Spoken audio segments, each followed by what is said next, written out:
मामले सामने आए हैं। विदेश राज्य मंत्री कीर्तिवर्धन सिंह ने मानवाधिकार संगठनों के आंकड़ों का हवाला देते हुए राज्यसभा में लिखित उत्तर में बताया कि पाकिस्तान में इस साल अक्टूबर तक हिंदुओं और अन्य अल्पसंख्यकों के खिलाफ हिंसा के 112 मामले सामने आए हैं। पिछले साल बांग्लादेश में अल्पसंख्यकों के खिलाफ हिंसा की 302 घटनाएं सामने आई थी। वहीं पाकिस्तान में वर्ष 2023 में इस तरह की 103 घटनाएं हुई थी।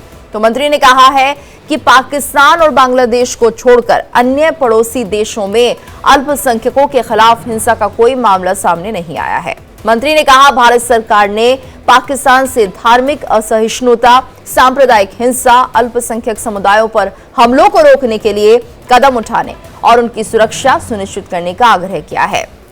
भारत अंतर्राष्ट्रीय मंचों पर पाकिस्तान में अल्पसंख्यकों की दुर्दशा को उजागर करता रहता है। तो आपको बता दें, जिस तरह से बांग्लादेश में अल्पसंख्यकों के प्रति हिंसा नहीं रुक रही है, उसको लेकर अब भारत चिंतित है। वहीं जिस तरह के आंकड़े सामने आ रहे हैं, उससे ये पता चलता है दो पड़ोसी देश यानी पाकिस्तान और बांग्लादेश, जहां पर ये मामले बढ़ते जा रहे हैं, जहां पर हिंदू अल्पसंख्यक है। और इस देश की अगर हम बात करते हैं बांग्लादेश की, तो यहाँ पर बहुत ही ज्यादा कहीं ना कहीं बर्बरता बढ़ती जा रही है अल्पसंख्यकों के प्रति, जिसका भारत विरोध कर रहा है। अंतर्राष्ट्रीय मंचों पर भी जिस तरह से देखा जा रहा है कि पाकिस्तान में अल्पसंख्यकों की दुर्दशा है, उसको उजागर हमेशा भारत करता रहा है कि कम से कम जो यहाँ पर माइनॉरिटीज में हिंदू रह रहे हैं उनके लिए सही व्यवस्था हो और उनकी जो दशा है उसमें सुधार की जरूरत है, वो करनी चाहिए। पाकिस्तान और बांग्लादेश भी अब इस कड़ी में शामिल हो गया। तो दोनों देश कहीं ना कहीं जो माइनॉरिटीज वहां पर रह रही हैं, हिंदू अल्पसंख्यक रह रहे हैं, उन पर अत्याचार करते हैं और इस तरह के कई मामले हैं। अगर पाकिस्तान की बात करते हैं तो तकरीबन 100 के करीब ये मामले सामने आते हैं। और वहीं अगर बांग्लादेश की हम बात करें तो अभी हमने हाल फिलहाल में देखा कि ये मामले लगातार बढ़ रहे हैं, लेकिन जो दर्ज के मामले हैं वो 300 का आंकड़ा लगभग सामने आता है। और इस वक्त हमारे साथ हमारे खास मेहमान भी जुड़ चुके हैं। हमारे साथ retired major general VK Dutta ji जुड़े हुए हैं, retired major general AK Siwach ji भी हमारे साथ जुड़े हैं। बहुत बहुत आप दोनों का स्वागत करते हैं। एके सिवाज जी, सर आपसे हम समझना चाहेंगे, जिस तरह से हम देख रहे हैं कि बांग्लादेश और पाकिस्तान में माइनॉरिटीज के खिलाफ जो हमले हैं वो बढ़ रहे हैं, जो दुर्दशा है वो बढ़ती जा रही है, यानी कुल मिलाकर जो न्याय, जो हक उन्हें मिलना चाहिए वो पाकिस्तान और बांग्लादेश में नहीं मिल रहा है और ये स्थिति ऐसे ही जारी है। हाँ बिल्कुल, देखो सच्चाई यह है कि दोनों में, बांग्लादेश और पाकिस्तान में जिस प्रकार से हिंदूज और बाकी माइनॉरिटी, अगर आप ट्रैक रिकॉर्ड देखें, अगर पाकिस्तान का ट्रैक रिकॉर्ड देखें, जब पाकिस्तान आज़ाद हुआ था तो वहां पर जो माइनॉरिटी थी करीब करीब 22 से 24% थी और आज घट के वो 1% रह गई। तो कहाँ चले गए वो हिंदू, सिख और ईसाई और बाकी माइनॉरिटीज? या तो उनको मार दिया गया, या उनको कन्वर्ट कर दिया, या वो भाग गए। और यही ट्रैक रिकॉर्ड अनफॉर्चुनेटली बांग्लादेश का भी है। जब बांग्लादेश ईस्ट पाकिस्तान था और जब 1947 में वहां पर हिंदू 23% थे और वो घट के 14% रह गए थे 1971 में, और आज घट के वो 7% रह गए।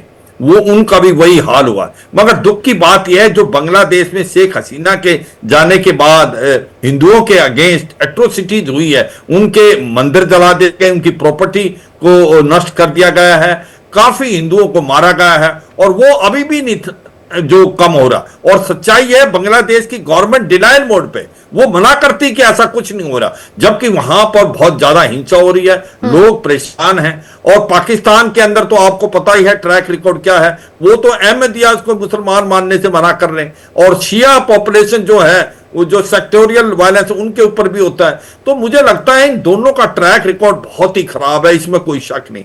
और बांग्लादेश के स्पेशली जो अभी अवामी लीग के अगेंस्ट भी एक्शन ले रहे हैं और जो बाकी माइनॉरिटीज के ऊपर एक्शन ले रहे हैं 5 अगस्त के बाद, ये बड़े अनफॉर्चुनेट है। भारत ने एक बड़ा कड़ा रूप अपनाया है और एक प्रकार से बांग्लादेश को बहुत तगड़ी वार्निंग दी है कि या तो आप जो हिंदूज हैं और बाकी माइनॉरिटीज को प्रोटेक्ट करें, नहीं तो फिर इसका जो अंजाम होगा वो बुरा होगा। अगर आप डोनाल्ड ट्रंप को देखें कि जो कि प्रेसिडेंट इलेक्ट हैं, उन्होंने क्या ट्वीट किया है कल भी, कि उन्होंने कहा है कि Dhaka has become a capital of the biggest terrorism in the world. तो ये बातचीत आज कौन कर रहा है? अमेरिका के जो इलेक्ट प्रेसिडेंट है, उनको पता है कि जमात इस्लामी, बांग्लादेश मुजाहिदीन रेडिकलाइजेशन बांग्लादेश में बढ़ता जा रहा है, माइनॉरिटीज वहां पर अनसेफ हैं और कहीं unfortunately Bangladesh is going in a Pakistan वे।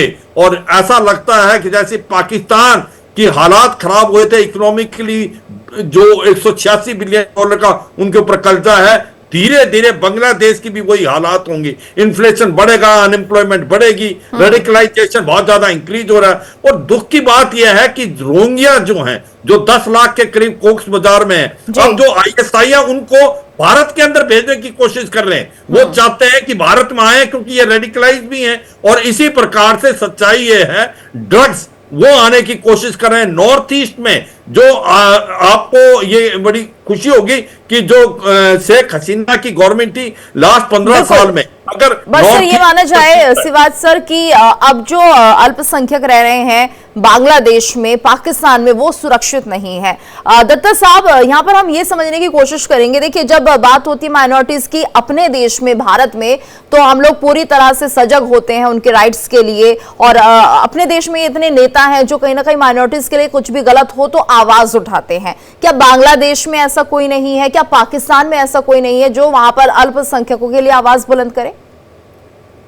देखिए, ऐसा है कि जब से बंटवारा हुआ भारत का, हिंदुस्तान और पाकिस्तान जिसको हम हिस्टोरिकली बोलते हैं, ये 2 नेशन थ्योरी था कि हिंदू और मुसलमान इकट्ठे नहीं रह सकते।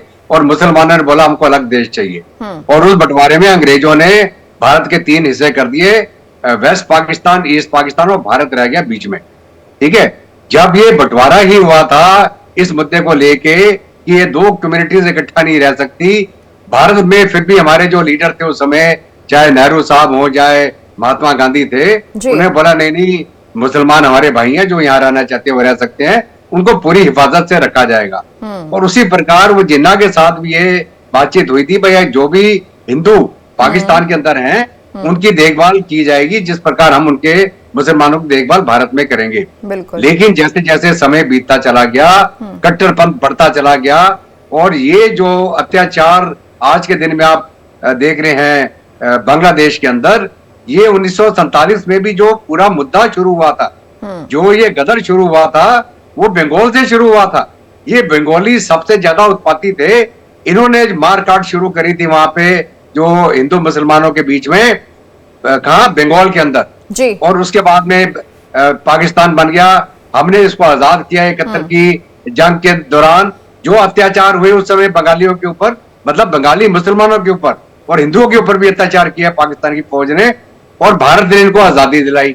और इनको तब से लेके आज तक भारत एक अपना जो मित्र के तौर पे जो मदद हम कर सकते थे हमने करी, चाहे इकोनॉमी में हो, डेवलपमेंट में हो, साइंस एंड टेक्नोलॉजी में हो, पावर जनरेशन हो, इनको जो बिजली का आदान प्रदान होना है, राशन यहाँ से जाता है, ये सारा भारत इनकी मदद कर रहा था। और इनकी इकोनॉमी एक अच्छे स्तर पे बढ़ती चली जा रही थी एज ए GDP। अभी शेख हसीना साहब ने 15 साल में बहुत काम किया था बांग्लादेश के अंदर। अभी इन कट्टरवादियों ने और ये यूनुस जो यहाँ से आ गया, puppet of the American deep state, इसने इस मुल्क का 4 महीने में वो बेड़ा गर्क कर दिया जो शेख हसीना ने 15 साल लगाए थे बनाने में। बिल्कुल। तो वही पुरानी कहावत है, जब वो सियाल की मौत आती है शहर की तरफ भागता है, इनका भी वही हाल है। आज के दिन में बांग्लादेश के अंदर मुसलमान से लड़ रहा है। तबलीग की जमात के बारे में आपको पता होगा, एक वो मौलवी सऊद है और एक वहां पे दूसरे जुबैर हैं। उनके जो अनुयायी हैं आपस में लड़ पड़े अभी पाकिस्तान के अंदर, ये बांग्लादेश के अंदर। तो ये जब कट्टरवाद का दिमाग खराब हो जाता है, इनको इकोनॉमी से कुछ नहीं लेना देना, ये अल्लाह के भरोसे बैठे हैं, अल्लाह इनको खाना देगा। बिल्कुल। जो पाकिस्तान तो माना जाए जो हाल पाकिस्तान में हो रहा है अल्लाह के भरोसे, वो यहाँ बांग्लादेश में भी जल्दी दिखाई देगा। लेकिन फिलहाल सिवाज जी, मैं आपसे समझना चाहूंगी सर, कैसे अब जो ये अल्पसंख्यक जो क्रूरता झेल रहे हैं बांग्लादेश में, उनके लिए हल निकाला जा सकता है? अंतर्राष्ट्रीय मंच पर क्यों आवाज नहीं उठाई जा रही है और किस तरह से बांग्लादेश को कंट्रोल किया जाए? हाँ बिल्कुल, आपने बहुत अच्छा बताया कि कुछ ज्यादा आवाजें वर्ल्ड में आ नहीं रही है। जिस प्रकार से बांग्लादेश के अंदर हिंदुओं और माइनॉरिटीज को मारा जा रहा है, उनकी प्रॉपर्टी को डिस्ट्रॉय किया जा रहा है, तो ऐसे में ना यूनाइटेड नेशन ने कोई इतना ज्यादा बोला, ना कोई यूरोप से आ रहा है, अमेरिका में भी कोई खास आवाज नहीं, क्योंकि अमेरिका की तो डीप स्टेट इन्वॉल्व थी। जिस प्रकार से उन्होंने इलेक्टेड गवर्नमेंट का तख्ता बदला और ये मोहम्मद यूनुस को वहां भेजा, जो कि एक प्रकार से सच्चाई है कि वो पपेट है। अब सच्चाई है, भारत के पास क्या चॉइस है? देखो, भारत के पास बहुत ज्यादा चॉइस है, क्योंकि भारत, बांग्लादेश को समझना चाहिए, वो भारत पे इकोनॉमिकली डिपेंडेंट है। यहां से बिजली जाती है, यहां पर रॉ मटेरियल जाता है, यहां से कनेक्टिविटी है, यहां पीपल टू पीपल कॉन्टैक्ट है। तो मुझे लगता है कि तीन चीजें भारत कर सकता है। एक तो पहले डिप्लोमेटिकली और पॉलिटिकली इनको वार्न करे कि या तो आप इसको कंट्रोल करें, नहीं तो मुझे लगता है कि हमारे पास बहुत कुछ तरीके हैं। भारत के पास इकोनॉमिकली हम उनको स्क्वीज कर सकते हैं, बिजली भारत से जाती है। और जो असली दूसरा मुद्दा है, अगर नहीं है तो हमारे किसी हद तक जाने की कोशिश करनी चाहिए, क्योंकि बांग्लादेश एक ऐसा देश है जिसके लिए भारत के जवानों ने कुर्बानी की। 3 से 3,500 के करीब भारत के जवान ने अपनी जान निछावर कर दी 1971 में, उनको आजादी दिलाई। आपको मालूम होना चाहिए पूरे देश को कि कम से कम 4 से 5 लाख औरतों का वहां पर रेप हुआ, 30 से 40 लोग मारे गए और 2 करोड़ के करीब लोग भारत में आए, और उस देश को भारत ने आजादी दिलाई। आज वो हमारे लिए थैंकलेस है, वो हिंदुओं के ऊपर एट्रोसिटीज कर रहा है। तो ये ऐसे मुझे नहीं लगता जो प्राइम मिनिस्टर मोदी की गवर्नमेंट है वो इसको सहन करेगी। ये बहुत क्लियर मैसेज भेज दिया गया है बांग्लादेश को, अगर आप बात नहीं आएंगे तो हमारे पास और भी तरीके हैं। हम नहीं चाहते कि Bangladesh goes in a Pakistan way, because अगर वहां पर इंस्टेबिलिटी होती है तो उसका इंपैक्ट भारत में पड़ेगा, क्योंकि स्पेशली नॉर्थ ईस्ट में, क्योंकि नॉर्थ ईस्ट के अंदर अगर पीस आई थी तो 15 साल में शेख हसीना ने जिस प्रकार से वहां पर एक्सट्रीमिस्ट थे उनके कैंपों को वहां से उखाड़ दिया था, उससे बहुत ज्यादा पीस आई थी। मगर अब वहां पर रेडिकलाइजेशन फैल रहा है, आतंकवाद फैल रहा है, और ऐसा लगता है कि उसका इंपैक्ट भारत की नॉर्थ ईस्ट पे भी होगा। वहां से ड्रग्स भी आएंगे, वहां पर आप इलीगल माइग्रेशन भी होगी, रोहिंग्या को भी पुश किया जाएगा। मुझे लगता है समय आ गया है बांग्लादेश को शीशा दिखाने का, उसको एक मिरर दिखाने का कि या तो आप बाज आए या तो आप ये कंट्रोल करें, नहीं तो फिर भारत किसी हद तक जा सकता है। जी बिल्कुल। और दत्ता साहब, ये देखिए कि अभी भारत शायद रणनीति अपनी तैयार कर रहा है, सोच रहा है कि किसी तरह से बातों से बांग्लादेश मान जाए, लेकिन अगर ऐसा नहीं होता तो कोई ठोस कदम उठाया जाएगा भारत की तरफ से। बिल्कुल, देखिए ऐसा है कि भारत एक बहुत मैच्योर देश है, पूरी दुनिया में हमारी इज्जत है, और पूरी दुनिया में हमारे जो प्रधानमंत्री हैं वो एक इंटरनेशनल लेवल के लीडरशिप माने जाते हैं। हम इनको अभी भी डिप्लोमेसी के माध्यम से समझाने की चेष्टा कर रहे हैं, खास करके यूनुस को। यूनुस एक इलेक्टेड रिप्रेजेंटेटिव नहीं है, ये कू के माध्यम, ये कू हुआ है एक्चुअली, ये कू के माध्यम से उसको वहां बिठाया गया है। अभी जब तक वहां इलेक्शन नहीं हो जाते, सारी जो पॉलिटिकल पार्टी उसके अंदर हिस्सा नहीं लेते, तो वहां पे वो डेमोक्रेसी वापस नहीं आ सकती। अभी ये कट्टरवादियों के हाथ में आ गए हैं, पाकिस्तान के जो ISI के लोग यहाँ पे काम कर रहे हैं। लेकिन अभी आप ये भी देखिए कि अराकान आर्मी जो है रकाइन प्रोविंस से जो उनका म्यांमार में है, उधर से वो इनके टेकनाफ के इलाके में घुस गए हैं। जो नाफ रिवर के ऊपर इनका जितने ये किश्तियां चलती हैं जो सेंट मार्टिन आइलैंड की तरफ जाते हैं, उनको उन्होंने बंद करा दिया है। वहां पे अराकान आर्मी उनको हरकत नहीं करने दे रही। और वहां के जो रोहिंग्या हैं, जो ये रकाइन स्टेट के अंदर जिन्होंने गदर मचा रखा था, उनको मार मार के उन लोगों ने ये बांग्लादेश के अंदर धक्का मार दिया। और अभी वो नहीं चाहते कि ये जो आपके जो रोहिंग्या हैं वो इस इलाके में रहें, टेकनाफ के इलाके में। इसके कारण अराकान आर्मी ने 270 किलोमीटर का जो बाउंड्री है उनकी म्यांमार की बांग्लादेश के साथ, उसके ऊपर कब्जा कर दिया उन्होंने पूरा। उन्होंने उस पूरे रूट को बंद कर दिया है। और जो अराकान आर्मी है वो भारत को रिक्वेस्ट कर रही है कि जो हमारा कालादान प्रोजेक्ट चल रहा है वहां, एक जो डेवलपमेंट चल रहा है, हमारा एक कम्युनिकेशन नेटवर्क बन रहा है वहां, उसको जल्दी से जल्दी हम उसको कंप्लीट कर दें ताकि उस इलाके का फायदा हो। क्योंकि आज के दिन में म्यांमार के अंदर म्यांमार की गवर्नमेंट भी तकरीबन नकारा हो चुकी है। अलग अलग जो मिलिटेंट ग्रुप है उनके कब्जे में म्यांमार का इलाका है बिल्कुल। और अराकान का जो फोर्स है वो पूरे रखाइन इलाके को कब्जा करके बैठी है। जी। तो जब तक हमारी बातचीत अराकान आर्मी के साथ जो चल भी रही है, ये उस मुद्दे को हम सुलझा देंगे। बिल्कुल, यानी अभी रणनीति अराकान पूरी आर्मी कौन बनाई है? जा रही है कि जो अल्पसंख्यकों पर अत्याचार हो रहा है बांग्लादेश में, भारत उसके लिए कदम उठाए और जल्द से जल्द इस तरह के अत्याचारों को रोकने में एक बड़ी अहम भूमिका निभाए। धन्यवाद आप दोनों का हमारे साथ इस पूरी बातचीत के लिए।